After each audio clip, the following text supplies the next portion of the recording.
Ladies and gentlemen, welcome back to episode 2 of season 2 of Bloom, the podcast. Thank you guys so much for tuning in for our second episode of our second season.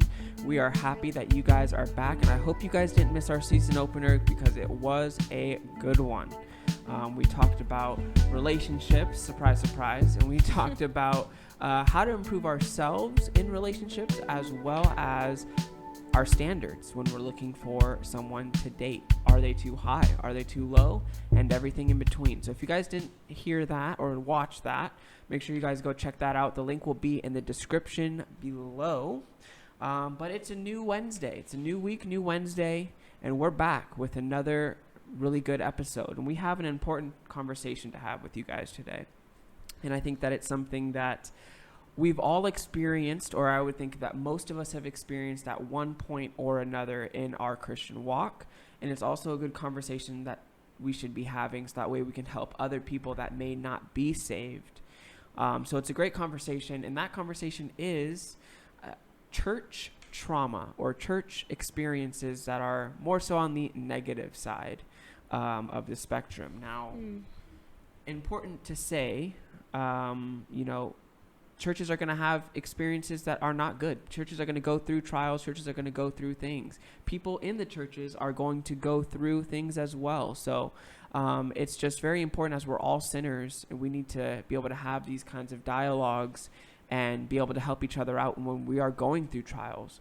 And obviously the Lord is, who we should be asking for, guidance, for help and all those things. But it's important to have brothers and sisters in Christ that can come alongside you during these, more difficult times in our church life.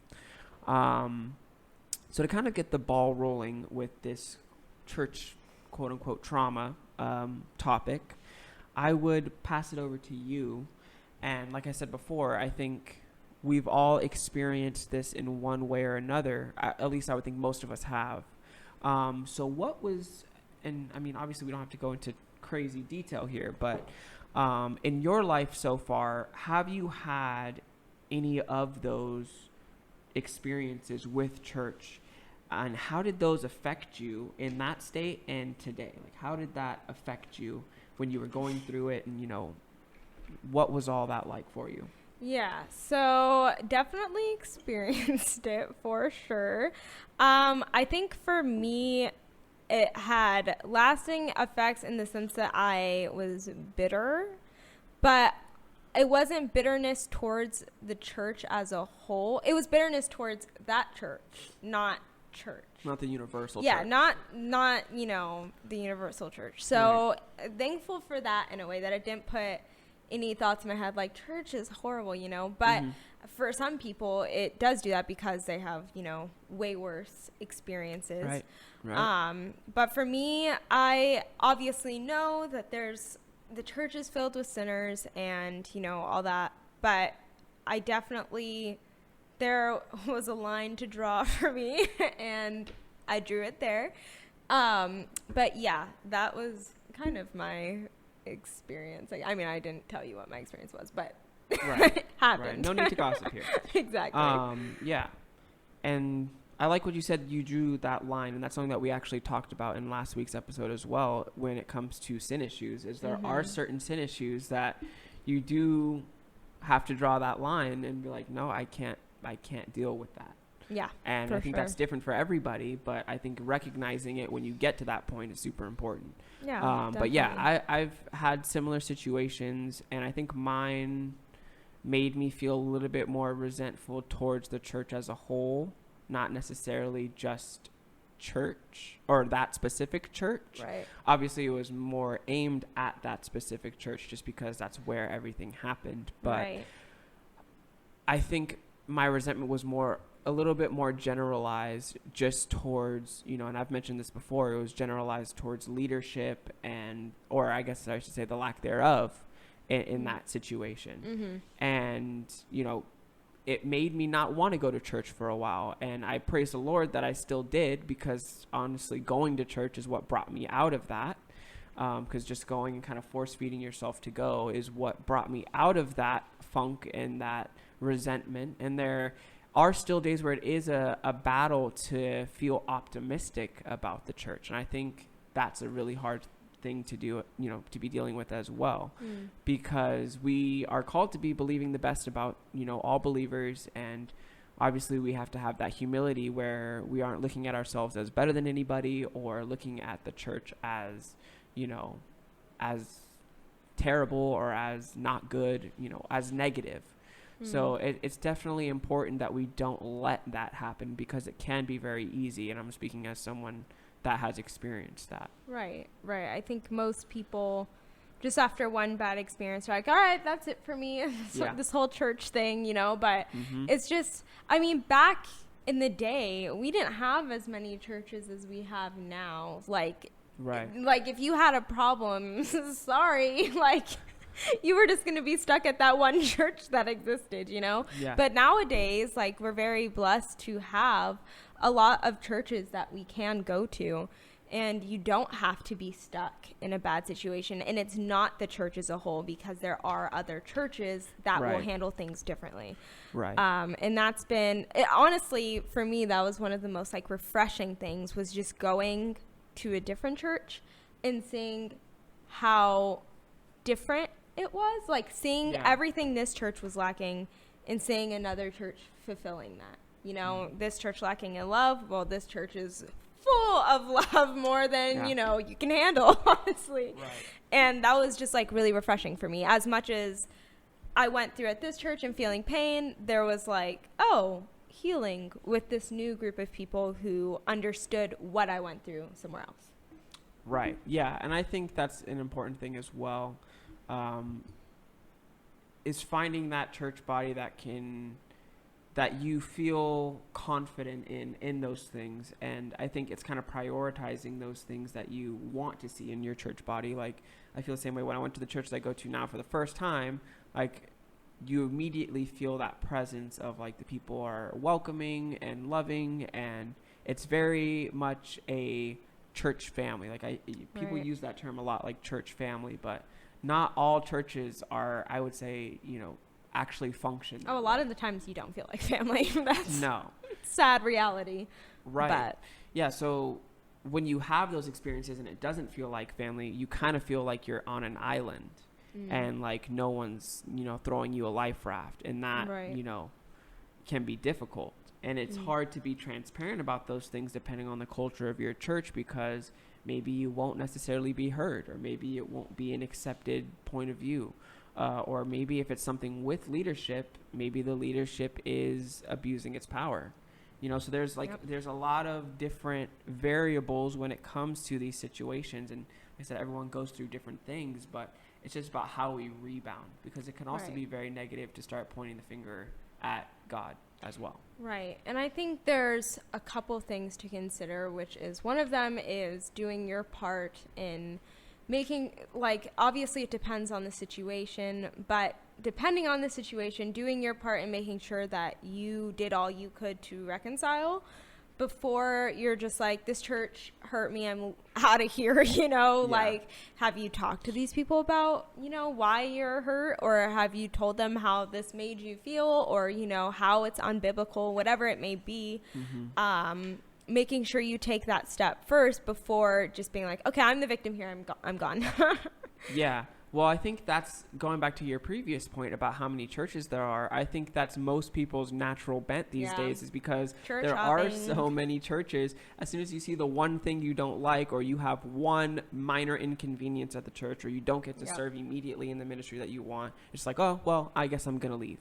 And that's not the right mindset either, because you still do have to be loving. You still have to be patient. And when you're new to a church or going to a church, you want to, like you said, express those things and do your due diligence to seek out, restoration and seek out reconciliation before just being oh, well, there's another church 2 blocks away. I guess I'll just try that one and see what happens. Exactly. But one of the main things I've gotten when I've talked on this subject is people saying, well, you don't need church. You can have fellowship and accountability with people you meet with just on the side. That's going to be a no for me. Thoughts? The Bible's very clear when it says, don't forsake the assembly. If you didn't have to assemble with the people in the They're church. assembling at a Starbucks, Don. No, absolutely not. The church is like, it's kind of like our life raft here on earth. It's the one place that we can go that is supposed to be where we're all on the same page with the same goal to worship Christ, to learn about Christ, and to fellowship with one another. Right. If you aren't partaking in that, and also to be serving one another, that's a big one. If you aren't partaking in that, how are you serving your church? How are you keeping other people in your church accountable? How are you learning about God? If you're not going to church and you're not hearing messages and you're just listening to sermons online. There's no leadership in your little friendship group. Yeah, you're wherever you're going. Yeah, it's just not a wise decision to try and isolate yourself from the church as a whole, regardless if you have a bad situation or not. Right. It's better to be trying to work through something in your church than to separate from church as a whole in general. That's exactly what Satan wants. Literally not going to church and being separated from your family, because the church is your family. Even if you don't feel that connected with them, blah, blah, blah.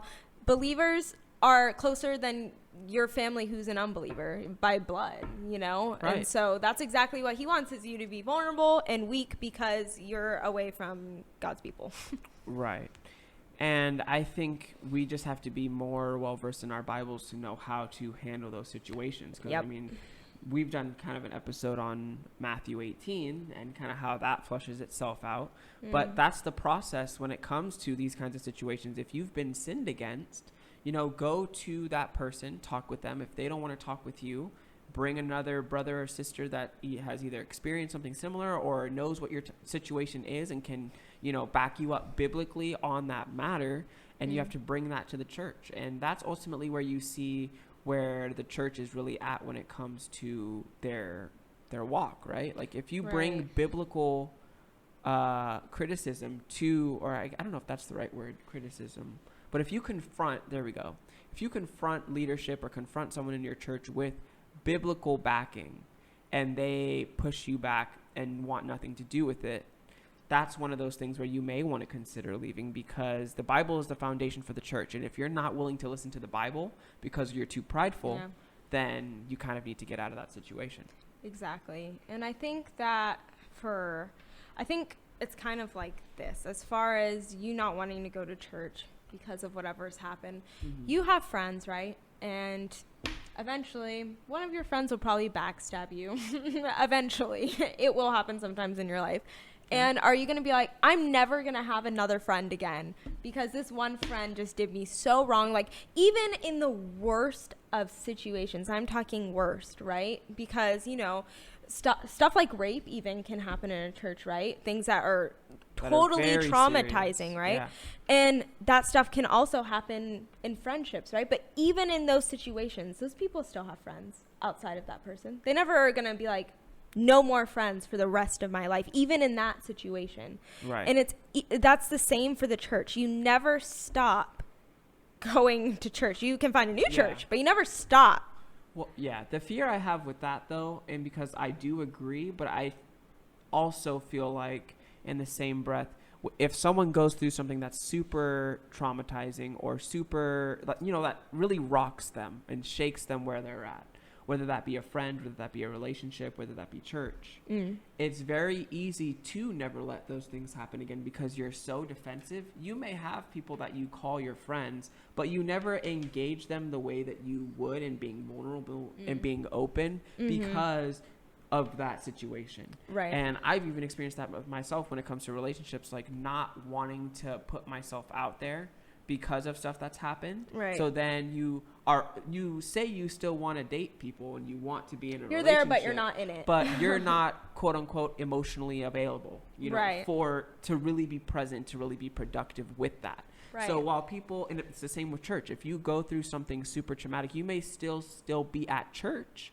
but are you serving? Is your heart there? Are you really worshiping God? Or are you kind of just putting yourself there because that's where you should be, but you're not involved because of that scarring that happened. So That's definitely true. yeah, so in that I would ask, like, what is a good way to kind of like reframe the way that we look at these situations, because they're going to happen inevitably, because sinners make up the church. So if you think you found a perfect church and you go there, you just ruined it. Exactly. It's ruined now. So sinners are there and these things happen. Right. What is a good way to frame them biblically so that way they don't stunt our growth so dramatically? I think being in the Bible and really understanding what God says about how sinful and gross we are, getting a clear picture of that, and then really getting a clear picture of what our role is as believers in the role of the church. It's everything you need to know about what to do next, really, is in the Bible when it comes to that situation. Also just praying, because there's no way you can get through any traumatizing experience, you know, without going to God and asking him to help you get through it. No therapist or anyone's going to be able to do what God can do for you in healing. But definitely, like, I think I would just encourage you that, just like I said before, there is healing elsewhere in another church, just like there's trauma in this one. And, like, don't hinder yourself from that. Like, I know that it's terrifying and it's just like hard to put yourself in that position. But once you do, I mean, you'll always feel refreshed being with God's people. So Correct. you just have to throw yourself in there and trust God. Ultimately, it's trusting God that, you know, he's going to take care of you, you know, and don't be like, well, he didn't take care of me then, you know, when that happened, because God never said that this life was going to be easy. He 100% said we were going to go through trials. Yeah, it's not, you know, if you go through trials, it's when. Exactly. And like, your whole life could be horrible, right? But it's still like, that's just how it is. And that doesn't mean that God is not a good God. That just means, like, you know, you have a rougher journey ahead and God is still with you in that. Right. And I think a lot of times about the people in Bible times, or even people that are in countries where they are not allowed to speak freely about their faith and live a Christian walk. And my pastor said something a couple weeks ago. He said, would you rather live a long, peaceful life on this earth and go to hell, or live a short, persecuted, tortured life here on earth but go to heaven? And if we really know the value of heaven, we know that answer is the latter every single time. Right. It doesn't matter what happens on this earth. We're here for a purpose. We're here to glorify the Lord. And the Bible is also very clear to live as Christ and to die as gain. So with that mindset, we have to be very open and honest and just really courageous with our church life. We have to be courageous. We have to put ourselves out there. Because it's like, are you, like, the question is, are you willing to die for your faith, right? And obviously all of us who are believers would say yes. So when a trial happens, are we going to be like, well, that's it, you know? Like, no, you said you were willing to die, and it might not be, someone stoning you as your trial. It might be something else, but the same thing stands, you know? Right, 100%. And I think that's one of those other things where, and not to sound cavalier, but there is a point where you do have to let those things go and release them to the Lord. Because if we hold on to them, it's only going to keep us from fully engaging, because it's in the back of our mind, like, well, what if this happens? Or what if this happens? Like, we're going to stunt ourselves so much more if we hold on to it and we harbor it and we don't really let it go. And that's one of the things that I've been kind of seeing or feeling convicted of in my own life is forgiveness.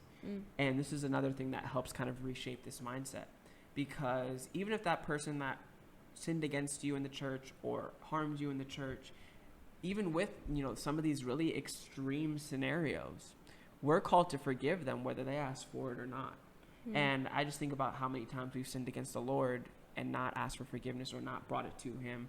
And we kind of just give him a general, like, oh, forgive me for all my sins. Like, and that's someone who literally died for your butt. Who died the most painful death you can die, who was humiliated by the creation he made, so that way we can have a relationship. So we have to lower ourselves even in those really difficult situations and say, I forgive that person. and I'm okay with that person, especially if they profess to be a believer, because, you know, that's what we're called to do. We're called to forgive, and it is difficult. It's very difficult, but it is what we're called to do. So kind of putting that, you know, pressure on yourself to really, reframe and forgive and let go and give that to the Lord is going to be it's going to be like a weight lifted off your shoulders, where you just feel free because you're not letting that stop you from serving or from ministering to others. Right, because when you are bitter or holding on and not forgiving, then that puts you in a place where you're in sin. So as much as you're looking at other people being like they're in sin, now you're there with them in sin, and it's just a vicious cycle of sin, and it just makes you feel way worse about everything. Yeah, and kind of on the more like really being responsible and disciplined for yourself, it becomes a sin issue, like you said, but it also becomes an excuse. Because we get comfortable with that pain, and it becomes a safe place for us. Where anytime we want to challenge ourselves or grow, we just feel like, oh, that's outside of our comfort zone. I'm going to go back to this scenario. Even though it's a painful scenario, we still use it as like a home because it's reliable. We know it's there. We know that story hurt us, and we can just go back to it and sit there and wallow in it instead of moving forward and putting ourselves back out there and getting out of our comfort zone. So I would say accountability is huge in that respect, to really have someone challenging you to put yourself back out there and be courageous, and not letting those situations become emotional comfort zones for you, because that can be really devastating. Yeah, and kind of like what you said about excuses, it can even be like someone like might do something wrong to you, and it's not even really that huge of a deal, but you're still using that as a reason why you don't want to go to church, and being like, okay, well, like that kind of sucks, so I'm not going back. And that is just your sin also. That's a deeper root issue of something. So also being aware of that, like, okay, how much did this affect me? Did it really affect me enough where I'm willing to give up fellowshipping with my brothers and sisters because, you know, someone gossiped about me last Sunday? You know, like, are you making excuses because you don't want to be at church, or because someone actually hurt you? Like, perspective is everything when it comes to those things. So there are some situations that no question hurt you, and then there are some other situations where that situation only really hurt you as much as you want it to. Right. Where it's like something minor and you're harping on it because it made you feel some type of way in the moment, but then you just don't want to let it go. And that might not even be something that they did intentionally. You may have read into something. You may have assumed the worst about somebody and projected that onto yourself, and now you feel offended or you feel criticized. Right. And not saying that people don't say things maliciously or with the intent to hurt, but we have to take those things into consideration and really analyze the situation and say, was that really meant to be all about me? I think once we take the approach of life's not revolving around us, we'll start to see things a lot less offensively. Oh yeah, for sure. That's definitely something that we need to adopt. But kind of switching gears a little bit, because this is all on the Christian side of the table, because we have Christ. We have brothers and sisters that will lift us up when we find that church family. But on the other side of the table, we have people that may have grown up at church or have tried church before and had a very negative experience that are not saved. And that has turned them away from coming back or wanting to learn more about Christianity. So when we come into contact with these people, when we're evangelizing and we're out sharing the gospel, how can we practically get on these people's level with them and share that experience, but also bring them back into having an interest in church after they've been through something that's traumatic in that way? I think for me, the approach I would take is honestly just telling my experience on both ends, you know, what I went through and how horrible it was, and also what I've come to now, still continuing to do what I'm called to do, to be obedient to Christ. And like I said, really just focusing on what the Bible says. Like, nothing should be surprising to us, you know. It's not like, oh, well, that wasn't in the Bible when I read it, so I wasn't like ready for that, you know. When we're talking to believers, we're telling them what's in the Bible. So it should be like, yeah, and God says this is going to happen, so yeah, prophecy right there, you know. Like, he went through a trial, like he said, but here's the hope we have, you know. And just like really sharing that with them. It's still in the gospel, you know. It's the truth. So yeah, the truth is ultimately the most important thing, And I think, yeah, leveling with them with your experiences is always a great way to get that common ground. And I think on top of that, just kind of explaining to them what Christians really look like, because I think the common misconception with Christianity is that we're perfect to non-believers. They think of us as people that never say curse words, never have sex outside of marriage, never sin, and just are just goody two-shoes all the time. And that couldn't be further from the truth. We sin every day constantly. And I think leveling with them on that level to say, we're no better than you. We know exactly what it's like to be in sin and to be slave to those sins and to go through situations. So being on the other side and showing them that hope and that peace that we found, even with still being in sin, or a sin nature rather, I think kind of showing that way and showing how much God loves us despite how much we sin against him, and despite the situations that happen in church, we're still called to give our best. And it's like sanctification, like, you know, obviously the Lord is going to do that work in us because that's what he says he's going to do, but we have to be proactive in seeking that out. And that's the Christian life, and explaining that to a non-believer who may have a different idea on what the Christian walk looks like, you know, and why that experience happened to them at church might kind of shine a light into what they're really getting into. Right. And showing the consistency, because I think from another point of view, a lot of people see Christians as the people who literally live like they don't care anything about God, but they're like, yeah, I'm a Christian, like, you know, listen to Hillsong on the way to the bar, you know, but read the Message Bible every here and there. Exactly. But it's like, no, let me show you that what a Christian is, and that is not holding bitterness against people who have done me wrong, and being consistent still to do what I'm called to do as a Christian, despite how I feel about it, or, you know, the sadness I've been through. Because I feel like that's the ultimate testimony, is when you're like, yeah, I've been through this horrible experience, yet I still live my life for Christ because of the end goal is so much greater, you know? Right. Absolutely. But also, I think we could also talk about it from the opposite end of someone who stays in a church that is not a good place to be. And, you know, like they're kind of just like put up with stuff in there, you know, and it's damaging to, you know, their spiritual state, because they're just putting up with whatever the church throws at them. Yeah. Because, I mean, you don't want to be a human punching bag, right? Like, that's not the objective. And I think sometimes people overcommit to a church where they're, like you said, they're willing to overlook a lot of really unbiblical, glaring issues that the church has, just to say, like, oh, yeah, I'm a member and I haven't walked away from the church family. Like, right.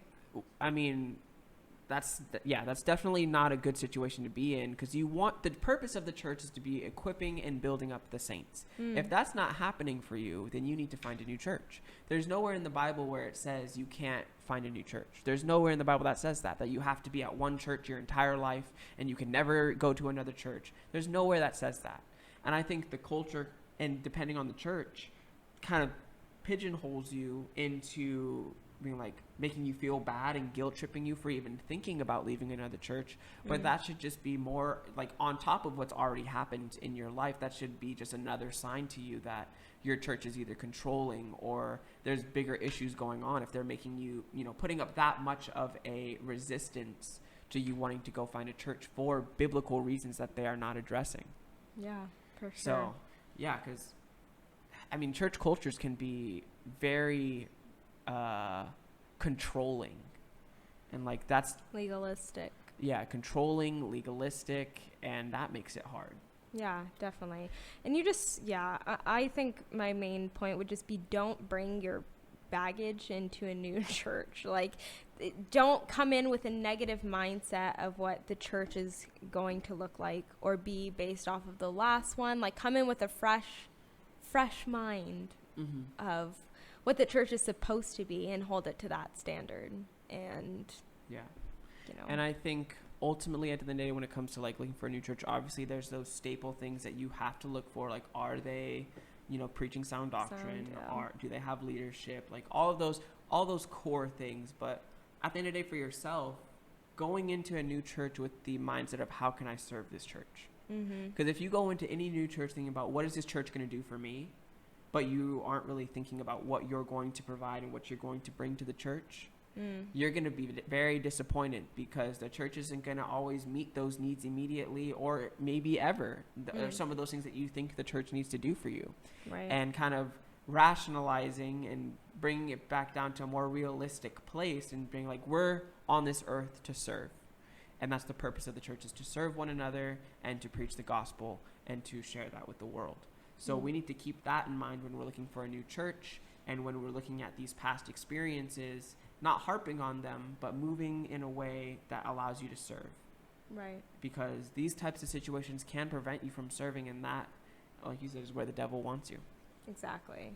Yeah. So I hope you guys all enjoyed that conversation. And if you guys do have experiences that you would like to share with us, or that you would like to ask us a question about, feel free to message either of us or comment on the video. We would love to hear your guys' experiences with church, and, you know, how you guys have grown from those experiences and what the Lord has done in your life since those things. So interact with us. Let us know what you guys have been through. Let me know what you guys thought about this conversation, about this episode. Don't forget to leave a like, a comment, and also to subscribe. We will see you all on next week's episode.